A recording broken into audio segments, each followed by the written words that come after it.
As a Sicilian player, I know what it feels like to study the open Sicilian, try to get into the main lines and play sharp chess, only to find myself fighting against all these anti-Sicilians and sidelines. And I know it's very frustrating. That's why in this video I wanted to show you how to face one of the main and most popular anti-Sicilians out there, the Grand Prix Attack. We're going to focus on this setup with pawns on e6, d5 and c5, and we're going to get this system all the time in any move order white plays. Now, if you're a Najdorf Sicilian player, don't despair and don't change the channel. I'm still going to show you how to get this system via a tricky move order that you can employ. So let's get started. So the Grand Prix involves an early f4 for white. He can play it in different move orders. He can play f4 right now, or he can start with knight c3. Normally he goes knight c3 first because going f4 allows d5, which we're still not going to play anyway, even if it's quite good for black. I mean, we're gonna stick to our main order with e6, d5. You can prepare d5, but for simplicity's sake, we can get the same setup with our pawns on e6, d5, and c5.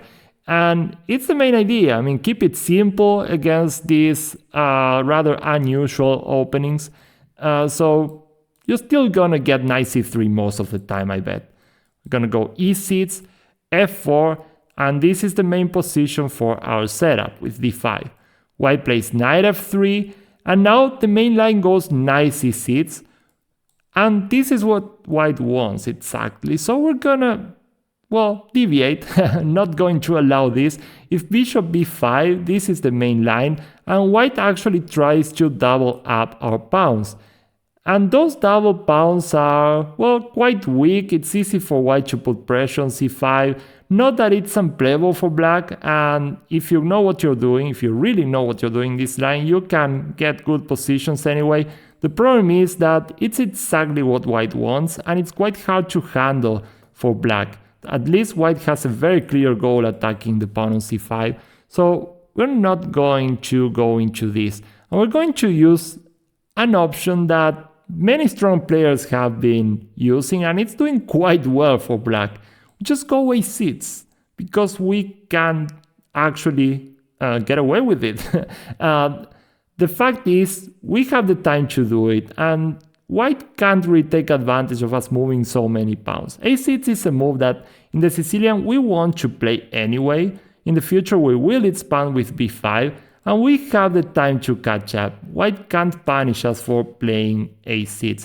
And actually, if white wants to open the center right away with d4, he's gonna pay the price for f4. And in this sense, you see why f4 is double-edged. I mean, white, yeah, he's playing aggressive, he's taking up a lot of space, but at the same time, f4 is a move that can prove itself to be very weakening once the center opens up. In many situations, white will regret having that pawn on f4. For example, after all these exchanges in the center, we might just go knight d7 with the idea of knight g to f6, and black has a perfectly fine position. We're gonna catch up, get the pieces out castle, and white really wishes that pawn was back on f2. That pawn really weakens a lot of square. It's easier to attack anything that's on f4 because f3 never exists.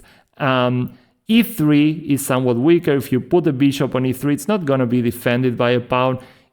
The pawn is overextended. A king on g1 will be subject to maybe problems on the g1 a7 diagonal.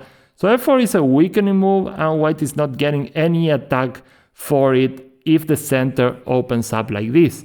So yeah, he can't go d4 right away, and normally he goes d3.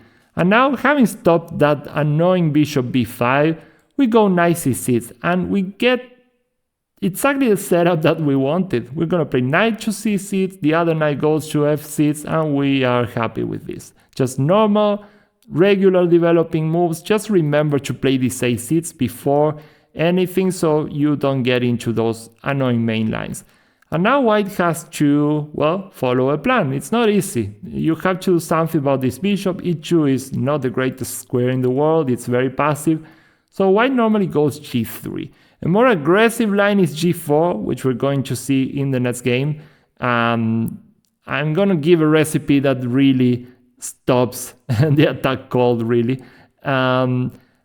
In this game, it's a game that I played more or less recently. White goes g3, and then he's gonna go bishop g2, castle, and hope that his central pawns will give him some initiative. But as it turns out, it's not necessarily the case. I just went knight f6, and now white pushed, which is a typical reaction. Now that the knight is on f6, he kicks it away, and I could easily play knight d7 here. It's totally fine because it's not so easy for white to attack in this system, especially because f5 just leaves the pawn on e5 very vulnerable, and it's not really easy to prepare f5 at all. And any advance on the king side is subject to just weakening the whole pawn structure.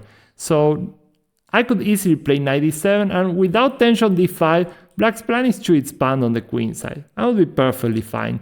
But I decided on knight g8 instead, which might seem a bit too mysterious, but the problem of e5 is that not only the pawn e5 might be subject to being attacked, but also the fact that it leaves squares around that I can use, which is typical for any pawn advance. The pawn advances and the squares around it are less protected. So now I'm getting a knight on f6. That's my main idea.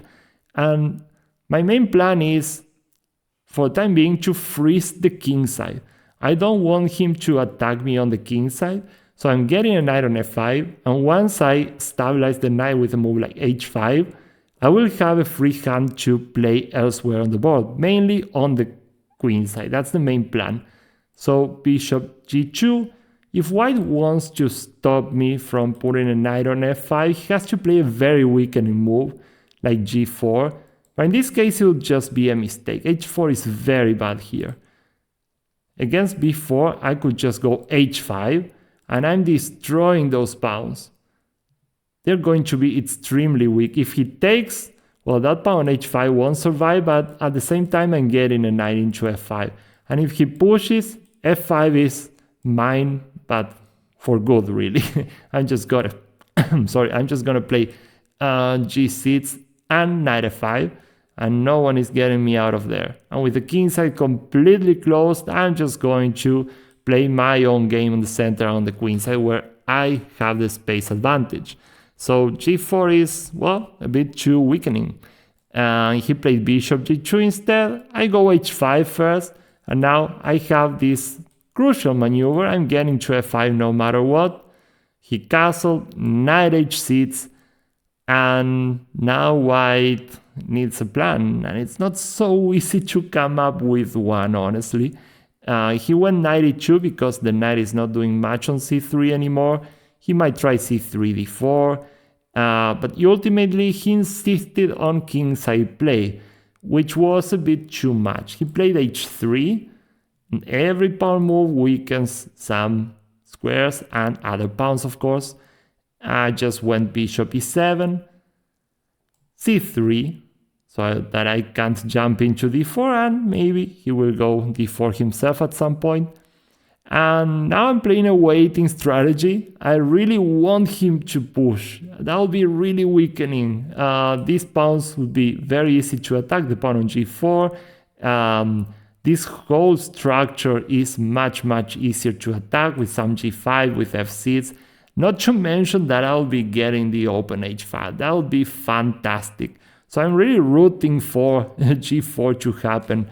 And for the time being, I'm just making time and making generally useful moves. I mean, with the bishop on d7, in the future I might push b5, b4 maybe, and the bishop won't be in the way. I can play rook b8. Of course, I could have also opted for the bishop on b7, though I still don't want to push b5, because I'm just waiting to see what my opponent does, because I might go queenside castle. For example, if he pushes, as he does in the game, I'm going to queenside castle and then use the h5 to attack him. And that's exactly what happens in a few moves. After bishop d7, white transfers the queen. This is a generally useful maneuver, though with the intention he had, maybe it wasn't the greatest idea. I went queen b6 again because I just want to have the possibility of castling queenside, and I don't want to push the pawns there just yet because of that. And probably white should keep the tension, play something like queen f2, and he'll still be more or less alright, though I'm totally comfortable here. But he went g4, and this is exactly what we're rooting for. Notice that he's not really attacking me. It looks like he is. He's just advancing pawns, seizing space, but also leaving a lot of weaknesses around. The pawns are going to be easy to attack. I get the h-file, and I can keep my king in the center for a long while, as you notice, because the position is so close. With pawns on e6, d5 versus this pawn e5, he's not easily getting to my king. That's why I could get it to be in the center for so long. I mean, it's move 14, and I'm just castling in a few moves, not even now. So h takes, knight h4. I'm taking this one away too, out of the board. And my opponent self-pins, which looks really, really unnatural, and it is. So now I queenside castle. And I have so many ways of opening things up, because my opponent's king is way worse than mine. I mean, mine is quite well protected. There are no open files, at least, against it. And my opponent went bishop e3 now, which makes sense. I mean, he's trying to get something going here. And I'm a bit faster, and it's a bit easier for me because his king is so open. I went g5, trying to undermine the pawn on e5. Apparently, it was even better to play f6 right away, because I'm getting a huge pawn roller in the center. If he takes, I take, and then I'm going after that pawn. It's too many open files. I was a bit scared of this, honestly, of b4, but turns out I can just play rook dg8, and if my opponent takes it, just go back, and there's really nothing he can do about g4 falling. And if g4 falls, the knight on g3 is also basically lost. For example, bishop f3 just drops the pawn f2, and it's a disaster. The knight is almost dead. So, yeah, that was better. I should have played f6. What I did in the game is not bad. It might not be the strongest, but it's really uncomfortable for white anyway. He did the right thing, I think, to play b4. And I went queen b5. I had a little surprise here. This was a little hiccup. When he took, my original intention was to take first. But then I realized he had c4. My queen is getting trapped. I noticed this a bit too late, because after d takes c4, he has a4, and my queen has nowhere to go. I considered it for a while because I was calculating queen takes the bishop, and I get 2 pieces, and a very nasty looking attack, and it actually wasn't such a bad idea. I mean, I have a perpetual here if I want. King e2 is just too risky. I'll go rook h2 probably, or he takes d3, but he can go back, and I have this perpetual. I didn't want to do it though, because I felt like I had the better position. So I just took on d3, attacking the knight, and after rook f3, I have to get the queen to the king side. And now he plays bishop d6, which gave me a scare, honestly, because this plan looks very, very annoying. And I was quite scared for a while. It took me some time to realize that I could actually play this g takes f4. My opponent took, but I was a bit scared at first about queen f2. But it turns out I have a defensive idea. Of course, if I just take on g3, I'm dead. Queen b6, and there's checkmate on b6. And it's quite a strong threat, so I can't take with the pawn either. And then I saw that I had this nice retreat. I could play rook d to g8, and if queen b6, now I have bishop d8. It was a close call, but I was able to defend the pawn, the c7 square, attack the queen. He has no way to infiltrate. My pieces are taking off those squares, and then the knight will be hanging, so I'm fine. The scare was brief, but it was bad. So after rook takes, I just went rook dg8, and I make sure I have this all the time. and he's way too open to survive here. He played queen f2, now queen d3, I'm infiltrating, attacking this knight. He has to play rook f3, queen c4, attacking the pawn yet again. Every time he plays queen b6, I have bishop d8. I have to keep that in mind. Well, he played rook f4, and now after queen takes c3, there's not much he can do. The rook is hanging, the knight on g3 is hanging, so he's losing some material big time. I'm probably not taking like this though. I still want to survive. He plays queen b6, so this is the threat. But he resigned here. The game went down for white because he tried to attack on the king side and he only weakened himself. I think this game is just instructive because it really shows why just pushing mindlessly could be a big mistake. In this case, it was his king that was compromised after g4.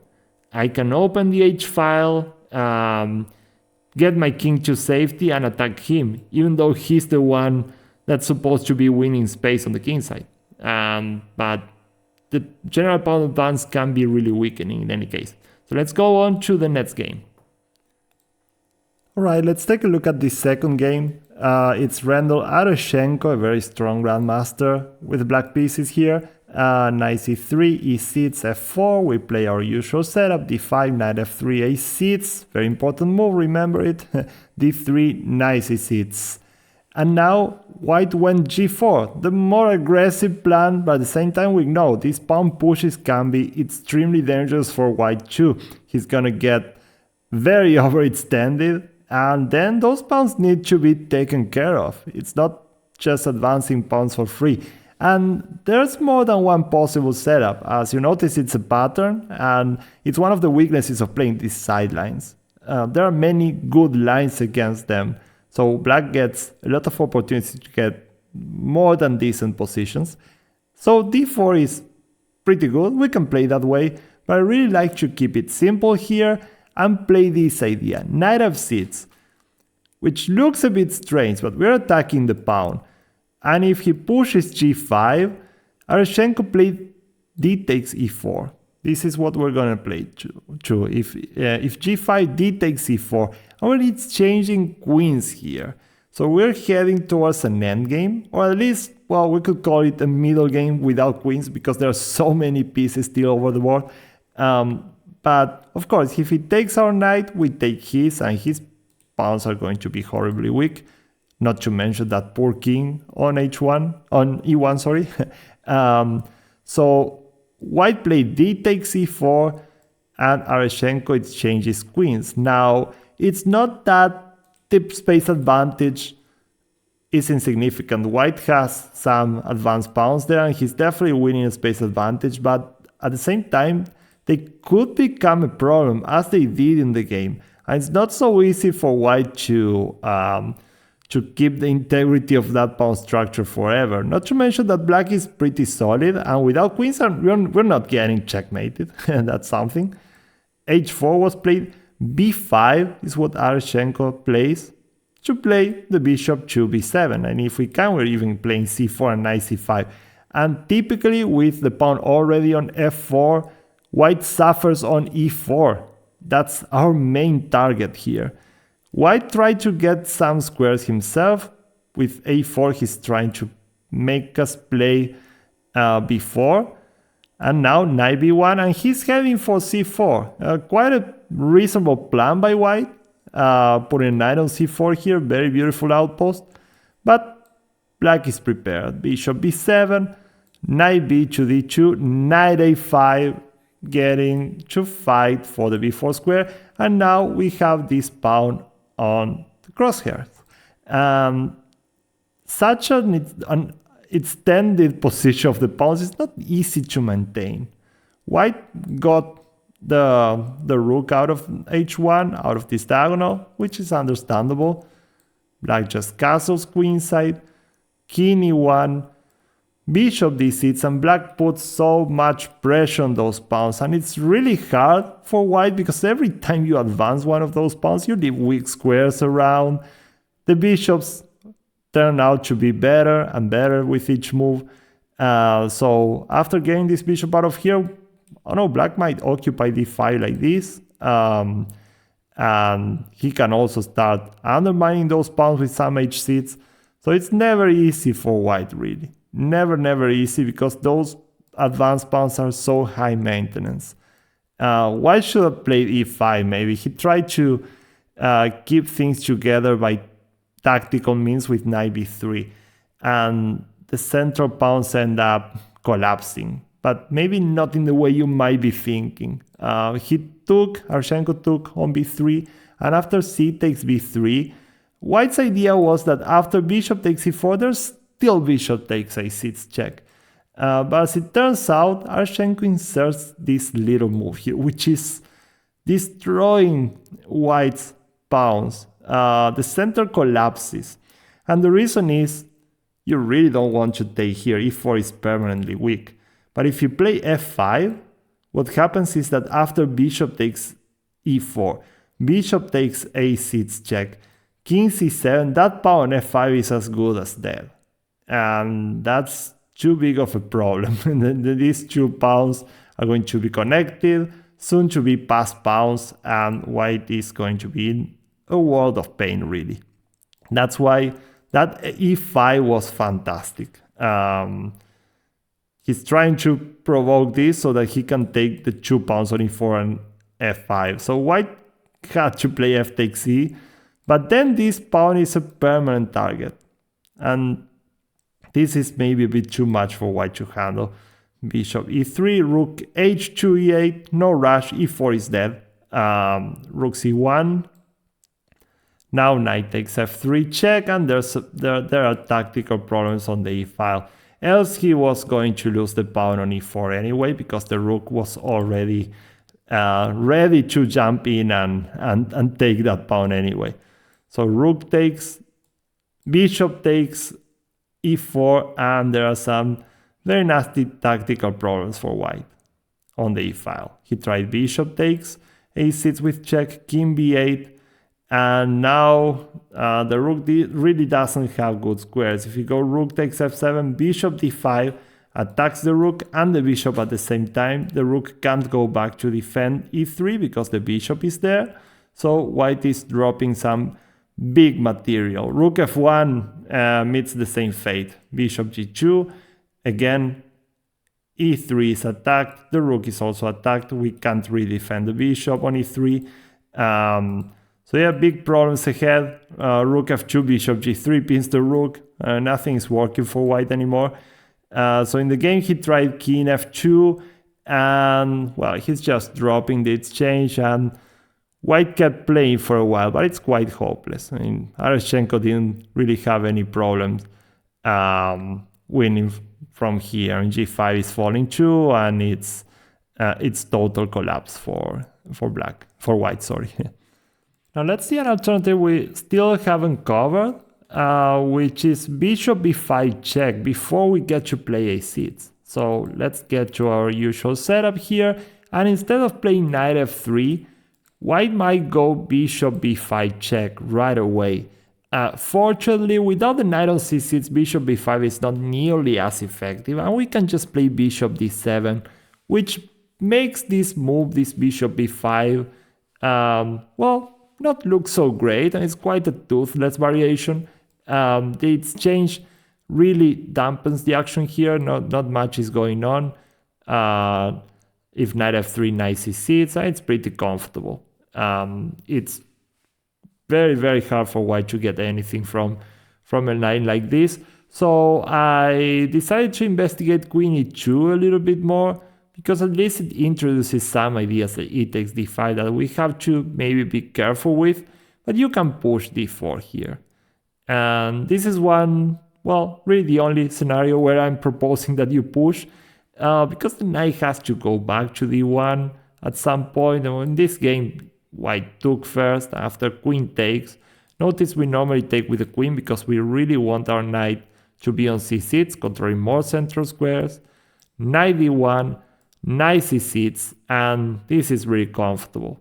So d3.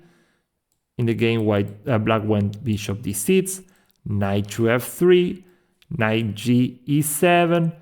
And yeah, white is bringing pieces to the king side. It might seem like he's going to attack there, but this move really puts a stop to everything. This f5 is an excellent move, an excellent blockading attempt.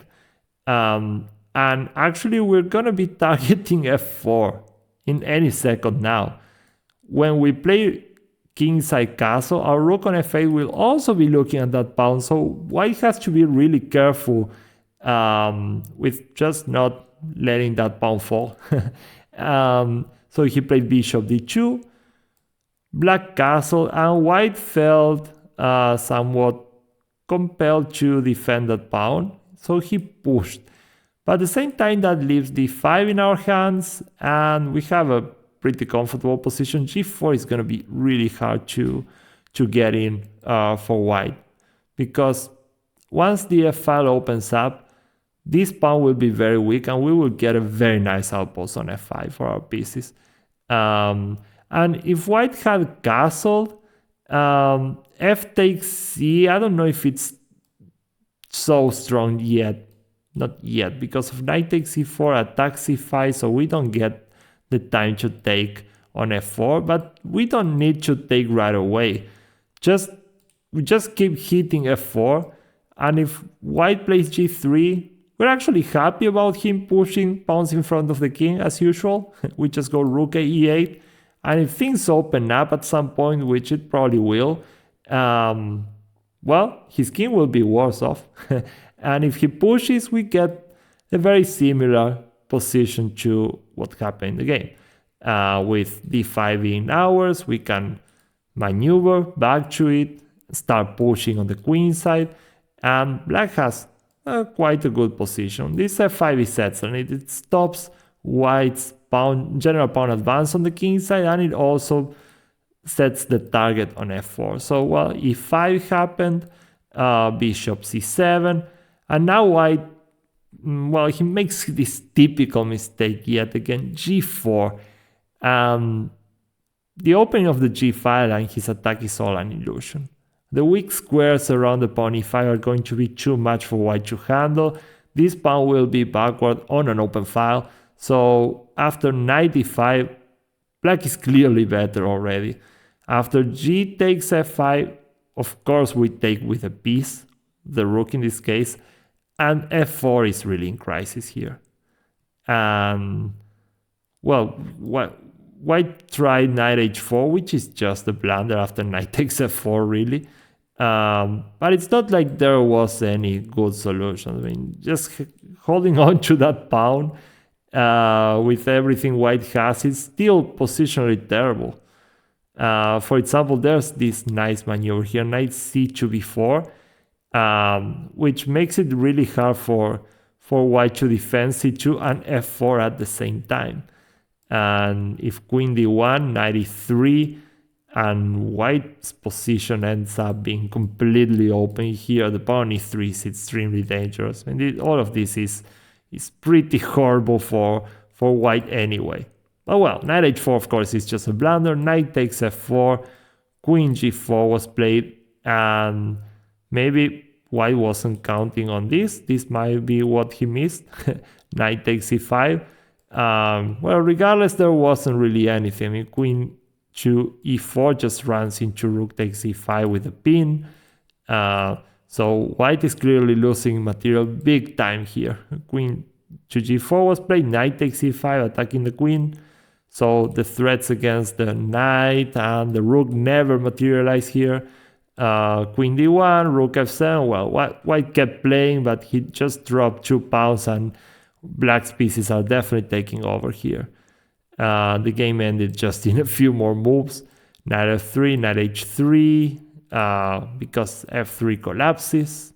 So it's a discovered attack on that poor knight on f3. Anything loses here, but rook takes just drops more and more material. And after rook f2, white decided to call it a day finally. But yeah, this game might be a bit too extreme, but really against this line with bishop d7, it's quite easy to defend. Since there's no pin on the knight on c6 and white decides to trade off some pieces immediately, it really poses no threat to black's position. Finally, as promised, I want to take a look at how to get this setup if you are a Najdorf player or a player that plays these seats early on. So let's see, e4, c5, knight c3, and of course, if you go these seats, you are not really you're not really getting the setup we want. We want to play e6 and d5 in one tempo, of course, but you can employ this tricky move order. You can play a6 instead of e6 because we know we're gonna push a6 in any case before we play knight c6. That's the line that we've been looking at, but then white will have to make a choice. If he goes f4, well, then you go e6 and you're playing d5 on the next move, and white goes knight f3, d5. You have the exact same position that we had in the rest of our games. So we get the setup that we wanted. But what happens if white takes another path and just plays knight f3 and tries to trick you into an open Sicilian now? Well, you have the right setup to play the Najdorf. You just play these seats, and if d4, c takes d, knight takes d4, and you can revert to your Najdorf Sicilian against the open. So that's quite good. The only thing you will have to work out is what to do if white wants to play in closed Sicilian style, especially if you play something else against the closed Sicilian. So I'm going to make a quick suggestion in case you face this strange move order and then white decides to convert this into some version of the closed Sicilian. I really like this move. I really like e5, and even though it seems really weakening because we're leaving a huge hole on d5, I'll normally refrain from it, but now white can't just put all the pressure on that square with bishop c4 because he has already played g3, and that will be really terribly weakening to the knight on f3 and to the king side in general. So this is out of the question. Now he has to put the bishop on g2.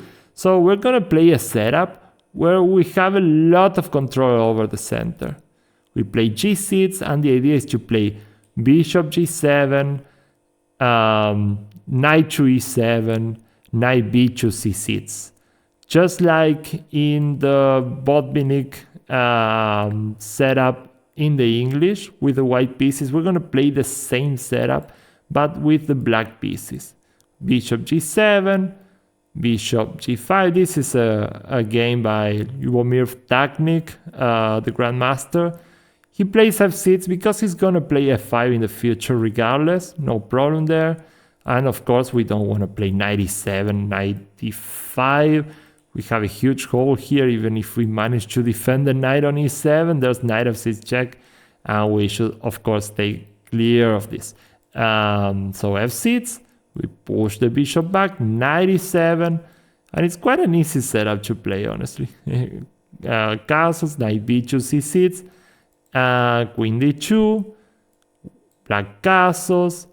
And well, this blunt trades change the dark square bishops isn't that great. It takes time, and we get a perfectly comfortable position here. We might push f5, we might push d5, and white really got nothing, absolutely nothing out of the opening here. White tried, of course, to go f4, which is the normal plan. Queen b6 is what Vtaknik played, attacking the b pawn and making this slightly more difficult. You could say rook b1, rook a c8, f4, c4 check, and of course if white wants to attack on the king side, we're going to open the center and the queen side. Knight d4, and have excellent active pieces. Knight f3 happens, c takes d, and Vtaknik got a fantastic knight on d4. Magnificent outpost there. And after pawn takes, which looks really weak because now we have the the semi-open file on that poor backward pawn on d3. Knight takes d, queen takes d, and well, black had a very significant advantage here. The game went very long, but black always had the upper hand. He has the better pieces. I mean, this bishop is quite bad, just trapped behind its own pawns, and the pawn d3 is extremely weak. So yeah, just to recap, the move order for a Najdorf Sicilian player who wants to play this setup that we've just seen, it might be good to play a6 on move 2 against knight c3, and if f4, of course, we revert to e6, because with the pawn on f4, we know that we're playing this setup. He has given us enough information so that we can just play e6, d5, and c5 and be all right. And if he doesn't, he wants to be tricky, you can play d6, and you're just sending this into a normal Najdorf Sicilian if he goes d4, and if he plays the close Sicilian, I'm gonna suggest d5 because bishop c4 is not in the cards anymore. And the setup is gonna be g6, bishop g7, knight e7, knight b6. Of course, you can look for other stuff too. It's not necessary that you play e5. This is just in case that you get the close Sicilian, but this move order will help you get into the setups that we've just studied. So, well, I hope this was useful, and if you like the content, please subscribe, leave a like, and I'm gonna be seeing you in the next video. Thanks a lot. Bye bye.